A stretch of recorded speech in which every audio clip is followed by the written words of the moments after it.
But before the age of 40, if you were to ask many Muslims, tell us about your Prophet before the age of 40, many are unaware of his biography.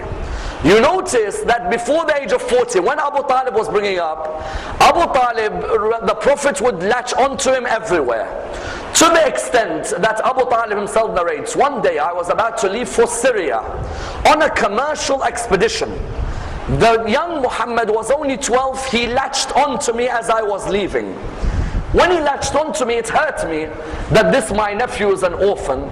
Let me take him with me. The narration states that he took him towards Syria. On the way towards Syria, they walked past a monastery. The monk, when he sees these people coming, they say to him, we are coming here to reside for the night. The monk looks at them, what does he say? The monk says to Abu Talib, all of you can come and are welcome to eat what you want to eat. But Abu Talib, I want to ask you a question. He said, what is it? He said, you know that young man was walking alongside you. Bring him tomorrow with you as well. Abu Talib said, very well, I'll bring him tomorrow. The next day when Abu Talib came, he looked at him and he said to him, where's the young man? That young man who was walking alongside you? He said, my nephew. He said, yes. He said, he's just over there. He said, call him towards me. At the age of 12, and this is one of our proofs within Islamic theology, that from a young age he was already inspired with the knowledge of God and the knowledge of his mission. At the age of 40, it's not that he became a prophet, it's that he was now told to announce his prophethood. Before that he knew, because when that monk comes and he sees him, he says to him, in the name of Allah and Uzza. As soon as the Prophet heard this, he said to him, do not bring those names in front of me. Those are the most detested names to me. They were the idols of Quraysh. Then the monk said, I want to give you some sadaqah. He said, we do not accept sadaqah. Then he said to him, can I see the mark between your shoulders? He allowed him to see the mark between the shoulders. He looked at Abu Talib. He said, Abu Talib, if you did not know already, because Abu Talib is already knowing. If you did not know already, then know that this young man is what? Know that this young man is the prophet who Jesus spoke about and who Moses spoke about. And beware of the enemies that he's going to face. And he at that moment said to him, Abu Talib said, how did you know? He said, forget these signs. When you were walking and Muhammad was next to you, I saw every tree bow down after Muhammad left it. Therefore, what do you have? You have from a young age at the age of 12. But even after the age of 12, there is this innate love for justice and removal of oppression. In which way? One of the greatest incidents in his young age was at the age of 20. And years later, he would always refer back to this. At the age of 20, he refers to when he joined and formed a group called Hilful Fudul. Hilful Fudul, what was it? In Arabia, many people would come for the markets. When they'd come from the markets, they'd come from outside the market area. When they'd come from outside the market area, the narration states, they'd come from outside the market area and they'd bring their goods and the people of Arabia would buy. One of these people came from Banu Zubayd, or some say Banu Zabid. He came to sell some of his goods to Al-As ibn Wa'il, the father of Ammar. When he sold his goods, he said to the father of Ammar, he said, Al-As, give me my money. He replied back to him by saying, which money? He said, you've just taken my goods, I want my money back. He said, there's no money for you.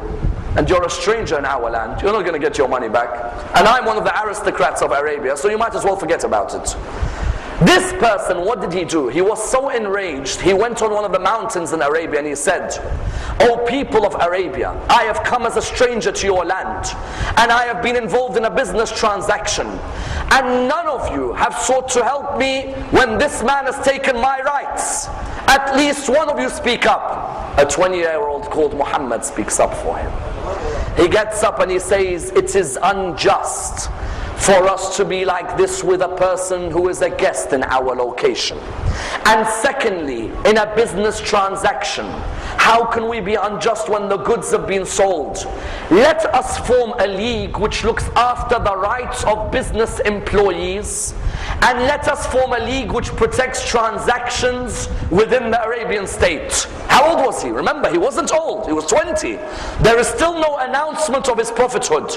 But from that young age, the first sign people noticed of him, a man who speaks out against injustice. We in 2011, the first example we take of him, how many of us speak out against injustice, be the injustice against Muslims or non-Muslims? Our Prophet didn't look at that man and say, well, that man is not a Muslim, so I'm not going to speak up what's right. Whenever we see any oppression anywhere in the world, we must speak out against that oppression. Because our Prophet from his young age taught us this. This is number one. Number two, not only at the age of 20 did he achieve this, later on he achieved two attributes which the Arabs would honor him for. They gave him the title As-Sadiq and Al-Amin, the truthful and the trustworthy.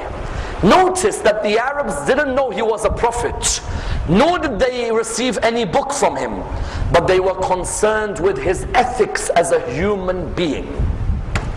You know, when the Kaaba was affected by a flood, the Kaaba was damaged. They needed to put back Hajar al-Aswad. You know the black stone in the Kaaba? They needed to put back Hajar al-Aswad into the Kaaba. The Arabs had a fight with each other, and you know, unfortunately some of these Arabs were fighting a bit too easily. The Arabs had a fight with each other, and amongst the fights that they had was this one: who puts Hajar al-Aswad back in its position? One tribe said we should put it back, another says we should put it back, a third says we should put it back, a fourth says we. They said, okay, let's do this. The man who walks in next into this meeting, he will be the one who chooses which tribe puts it back. As soon as he walked in, they didn't say Muhammad has walked in. They said As-Sadiq Al-Amin has walked in. The focus wasn't on the name. The focus was on the morals of the man. Today in Islam, there is too much focus on names and not morals. When he began his mission, before he began, you can't just come out in front of people and say, people, I am a prophet, follow me. No, you need to have attributes where for 40 years no one can find a black dot on you. A human being has a funny way about themselves. Do you know what we do as humans? If you give us a white piece of paper and there's a black dot in the middle, and you ask us, what's on that paper? We'll say a black dot. None of us will focus on the white, will we? We love to focus on the dot. Even if there is so much white about someone's character, all we can remember is the black dot.